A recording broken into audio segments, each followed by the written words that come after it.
जुलाई 15 तारिख में माननीय मुख्यमंत्री करकमल भुवनेश्वर उद्घाटन करा कौशल रथ को सबु जिला बुलिब सबु स्थान बुलिब गोटे सचेतनता सृष्टि कर युवक युवती मध्य आमर जो लक्ष्य रही स्किल इन ओडिशा ओडिशा को स्किल करने युवक युवती मान किभली भाव में निजुक्ति और आत्मनिजुक्ति क्षेत्र में निजक प्रस्तुत करें ताकू लक्ष्य नहीं ये कार्यक्रम करा आज मु निजक सौभाग्यशाली मन कर मो निर्वाचन मंडली पारादीप रे जो गवर्नमेंट आईटीआई इंस्टीट्यूट अच्छी से परिसर रे आज जगतसिंहपुर जिला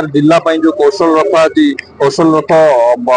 कौशल रथ बुलिब सचेतन करिवो सचेतन वार्ता नहीं ओडिशा रे स्किल करने स्किल इन ओडिशा करने जो वार्ता नहीं जीव तार आज शुभारंभ जगतसिंहपुर जिलार आज पारादीप आईटीआई इंस्टीट्यूशन आरंभ है आठू आम शुभारंभ कलु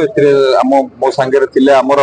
पारादीप एडीएम थिले कॉलेज रो प्रिंसिपल कॉलेज रो अन्य स्टाफ माने छात्र छात्री माने समस्त उपस्थित करागला एवं आम सरकार जो लक्ष्य रही जे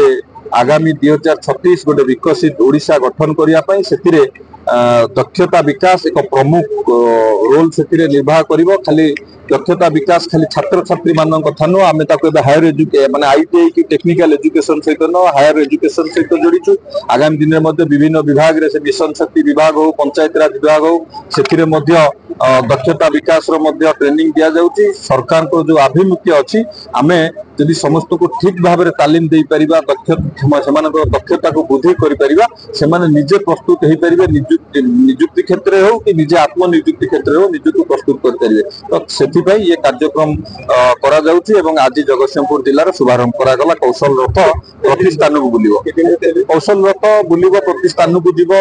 स्कूल कॉलेज एवं विभिन्न सामाजिक अनुष्ठान समस्त को छुईब समस्त गोटे वार्ता दब सचेतनता करने जहाँ जी दिन लगे जगतसिंहपुर जिले में सब स्थान को टच करने निश्चित भाव में से सब स्थान टच कर कौशल रथ सचेतन वार्ता बांटिब।